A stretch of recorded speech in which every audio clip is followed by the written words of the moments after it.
And I think one of the main reasons why we feel in this particular way is that each individual experiences himself as a peculiarly separate being. In other words, every man thinks of this world as a collection of objects.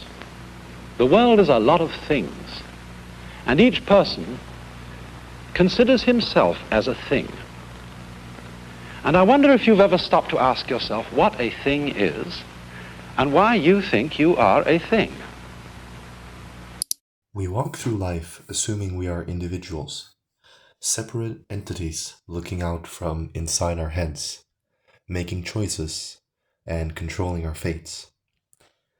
We don't say, I am a body, but rather, I have a body, as if there's someone who owns the body, someone who's separate from it. But who or what is this I? I'm Isaac Hansen, and this is Simply Being. In this video, I'd like to make the case that the sense of self, of being the owner and experiencer of experience, is an illusion, and discuss its implications. If you enjoy exploring non-duality in a clear, objective way, please consider subscribing to the channel, as it helps the algorithm push my content to more viewers. Chapter 1. What is the I? Have you ever noticed that the way your mind speaks to itself is paradoxical? In the internal monologue of the mind, there's a sort of conversational structure, as if the mind could be both subject and object at the same time. To say that Sam Harris once said, it's as if the I could somehow speak to the me. On our way home from work, we might think, I'm feeling hungry. I better have a quick meal when I get home. But why does thought take on this conversational structure? During conversations with others, we don't need to mentally rehearse our sentence before we know what we think. Rather, words are used to outline and represent what has already arisen in our minds, information that we know implicitly and then only externalize through language. This same structure persists even when the mind is talking to itself. But who exactly is talking, and to whom? Well, instead of just thinking about it, let's turn directly to experience.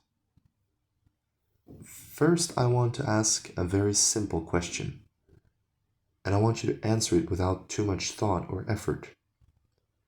Are you aware? For the vast majority, the answer will likely be yes.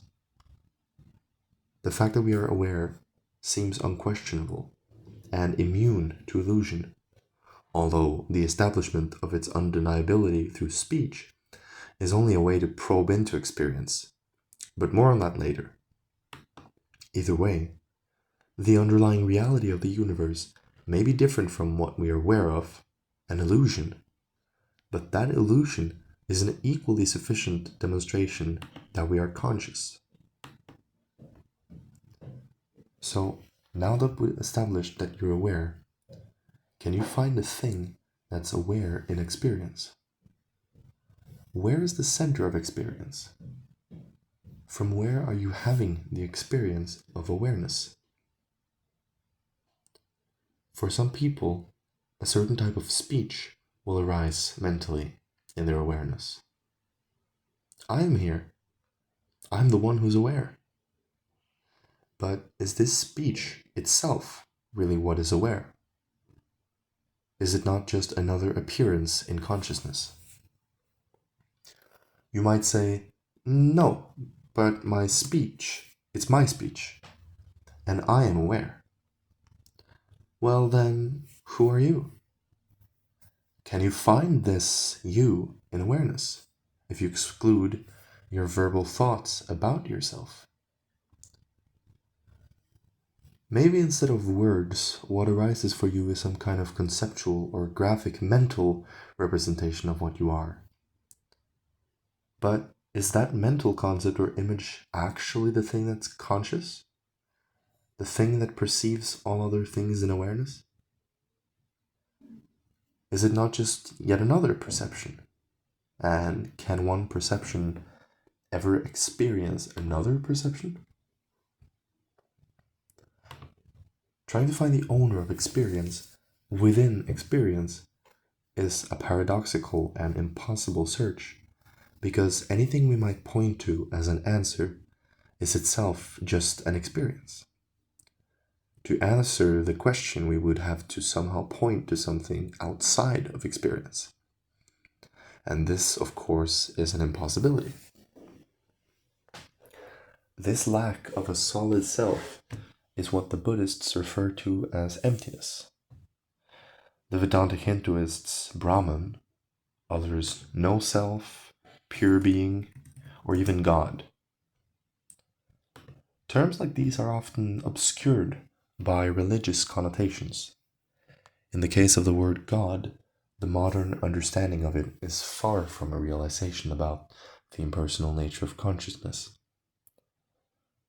I think part of the reason why it's so difficult to posit a word for this realization without having it tainted by dogmatic interpretations is because it's a realization that most people won't have unless they spend considerable time and energy searching. A lack of understanding and simultaneous knowledge that so-called spiritual people are highly concerned with this word makes it an attractive recipient of projection, of our hopes and wishes. The word God, for example, is often used to justify moral realism, the belief that there really is something good and bad on a metaphysical level, the belief that all our suffering is part of a divine plan, and to soothe our death anxiety by promising an afterlife. But these postulations about the nature of the universe seem unwarranted. So, if there really is no separate self who's authoring thought and action, then how do we make decisions? Why should we even trust thought, our only aggregate for forming our beliefs of the world? If the feeling of logical coherence of our thoughts and experience are themselves just empty appearances in consciousness, then how can we trust anything? Doesn't this even bring into question my original prompt, where I asked you if you're conscious? I can't know anything about this universe. Wait! Chapter 2. I think, therefore I am. Premise 1. If I am doubting, I must be thinking. Premise 2. If I'm thinking, I must exist. Conclusion. Therefore, I exist. This is Rene Descartes' famous argument, colloquially coined the cogito, from its Latin form cogito ergo sum. Descartes was a 17th century philosopher. His methodology was simple. He wanted to doubt everything, and in this way he would burn away all unverifiable beliefs and be left only with an undoubtable, unshakable basis upon which he wanted to build his philosophy. Descartes experienced an existential crisis after realizing that he couldn't trust his sense data, logical sense, and experience with absolute certainty. As he put it himself, he could be possessed by some evil demon of deception.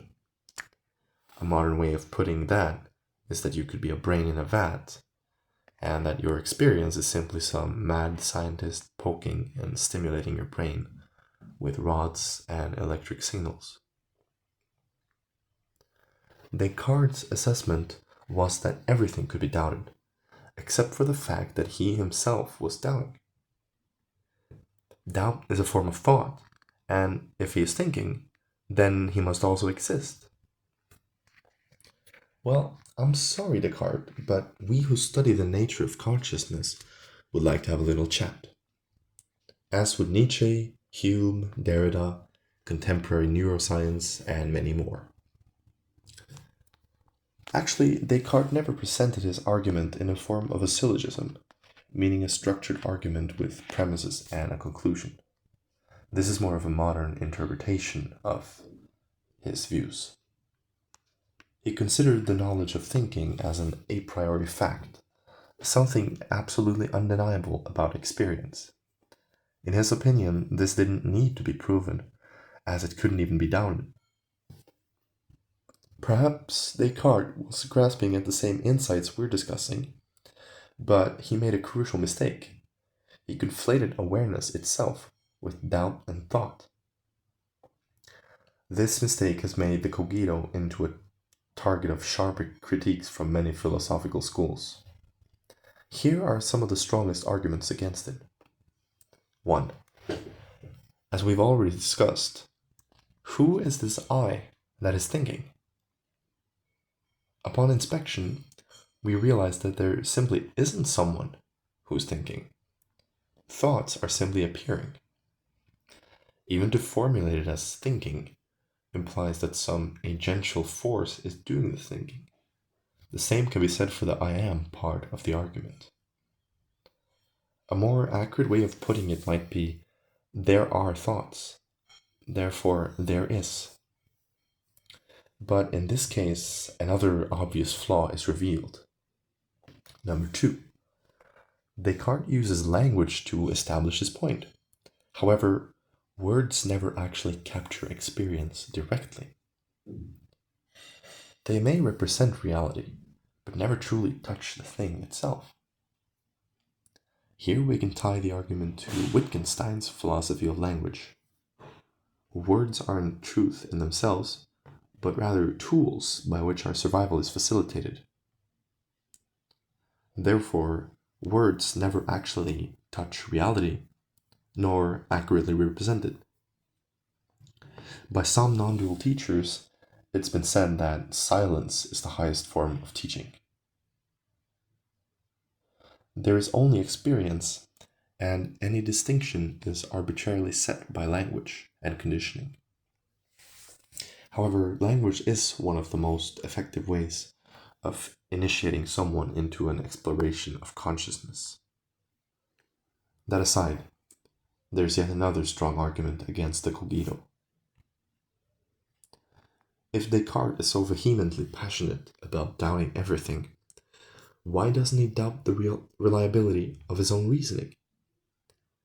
Even if he could prove that there was a separate self and that language was actually an accurate representation of reality, we would still be at the mercy of this leap of faith, trust in our own logical ability. Here, however, I want to repeat that Descartes never actually put the cogito as a syllogism, but rather as something undeniable about experience. Again, I think he may have conflated doubt and thought for awareness itself. In conclusion, Descartes' argument or observation has some serious flaws and does not hold up to scrutiny. If we truly want to represent the reality, the argument may instead go something like,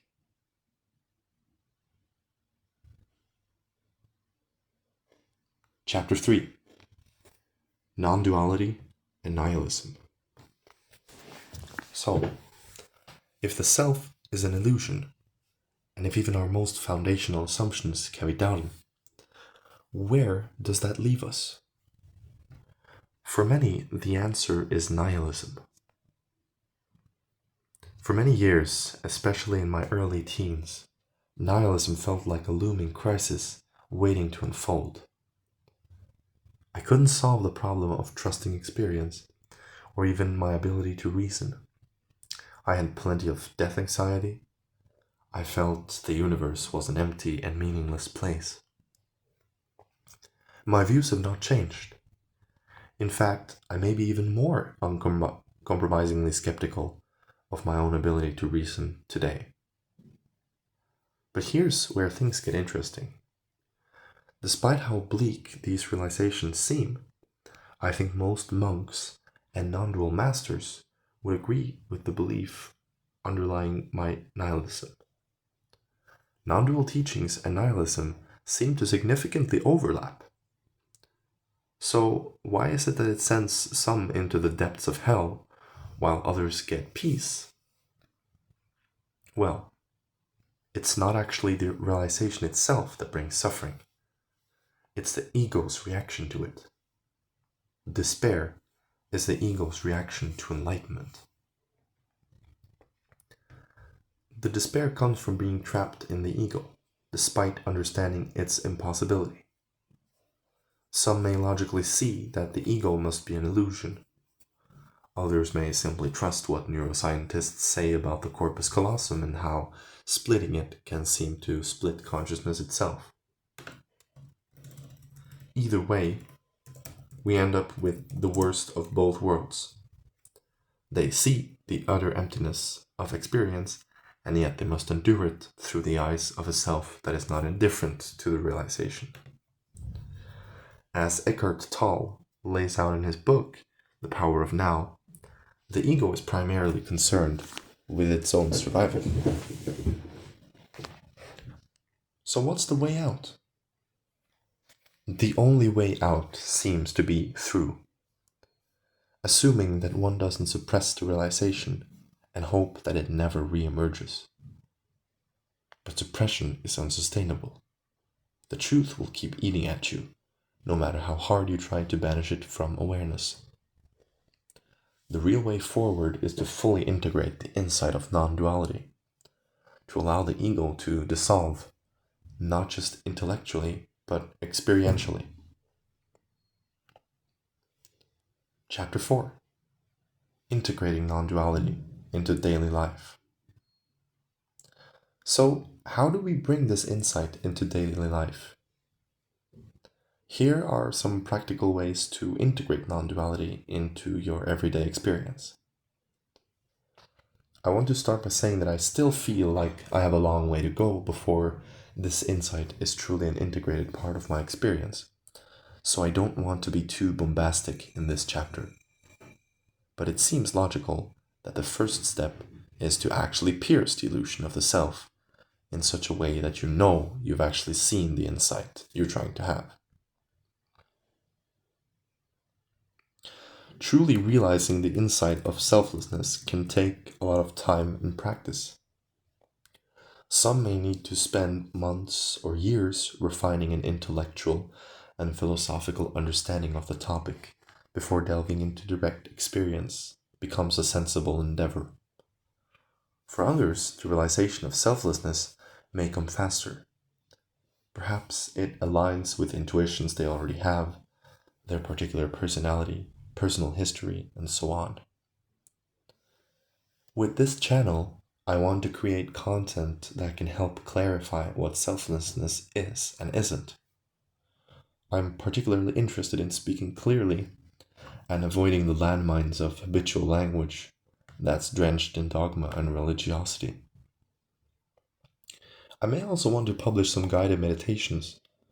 Please comment down below if this could be of interest to you.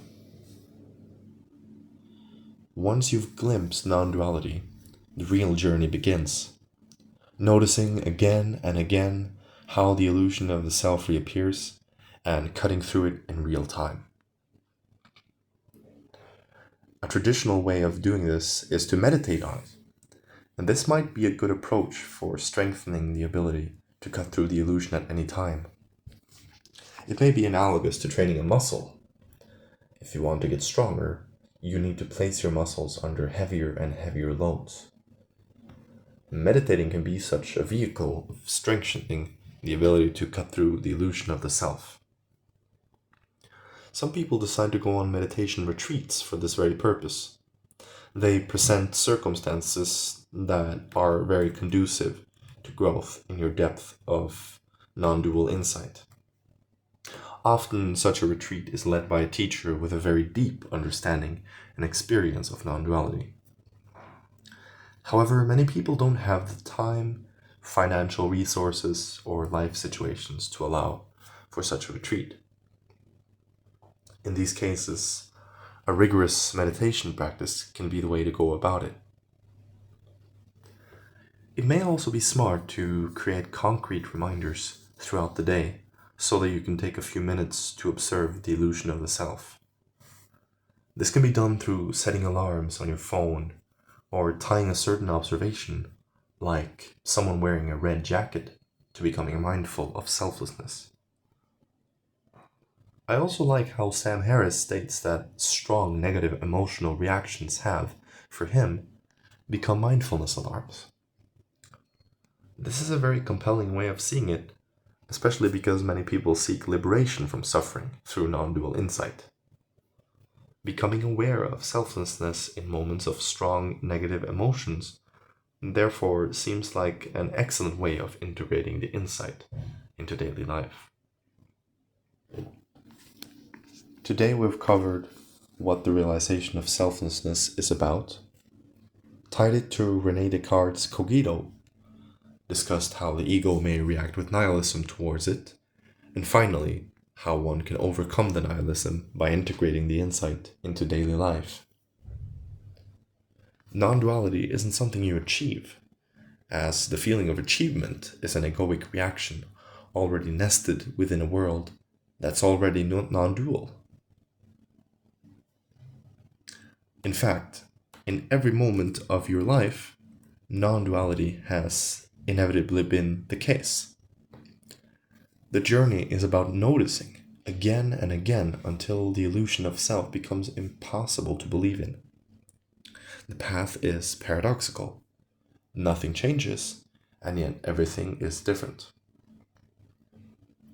In the future, I want to cover how selflessness and free will tie together, delve more deeply into non-duality and nihilism, discuss how the common modern view on meditation sells it short of what it truly is, and much more. If you have any suggestions for future videos or feedback on this one, please leave it in the comments. I'm still trying to figure out the direction of this channel, and I would love to hear what you guys have to say. This has been Simply Being. Thank you for watching, and I'll see you next time. Are you quite sure that you are a thing? Because if we take a look at ourselves from another point of view, for example like this, we shall find that we are not one thing at all. We're an extraordinary number of things. For what you're looking at there is the cell structure of your own body, a whole multitude of tiny, tiny little individuals